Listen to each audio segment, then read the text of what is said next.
We all know about our industry, correct? So I'm going to go from the very basic things that how a cycle of industry works altogether. There is a raw material. What you get in your hand, what you get in your hand is a finished goods, correct? You are a customer. For time you consider that you are a customer. So what you are getting is getting a product in your hand. But this product has come to this shape because multiple stakeholders, multiple agencies, multiple individuals and multiple organizations have participated to bring this finished good in your hands. What car you are using, what clothes you are wearing, what food you are eating. It has come to this shape because every individual has contributed into it. From the different segments of the industry, different segments of the globe.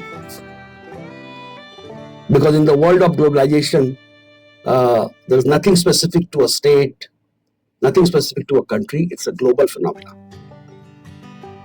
If I take a simple example, even if you want to consider a braid,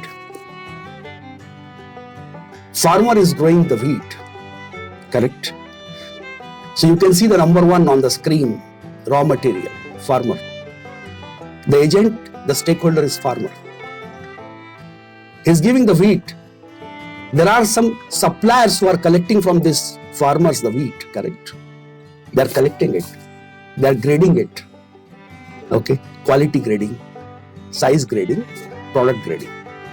So they are the suppliers who are collecting from the farmers, grading it also, and then the suppliers are supplying to factory. Factory. Okay. So that is a factory who is converting your wheat into a bread, piece of bread. The factory is giving it to the distributors are taking the bulk products they are taking. Thousands and thousands of pieces they are taking from the factory. Then they are distributing, they are the big distributors who are handling the whole production of the factory they are handling. And there are more distributors. One factory can be supplying to multiple distributors in the multiple districts, multiple states. Then these distributors are distributing it to the respective areas, retail distributors, or maybe the stores, hypermarkets. And that retail store then becoming the last mile delivery. I will use the word last mile. Slowly, I'll go into the word. I try to keep my words also very simple. So when we go to the retail, you buy or retail is delivering to your house. And you are the customer. The example started with the piece of bread. But imagine now, this factory, which is number 3 on the screen right now, Toyota. Toyota is supplying huge automobile supplies across the globe.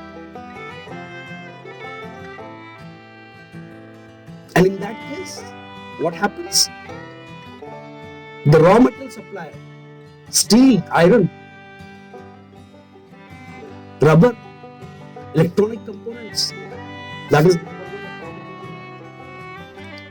Then similarly, if I go to and if you open a Toyota car, there will be more than 10,000 components.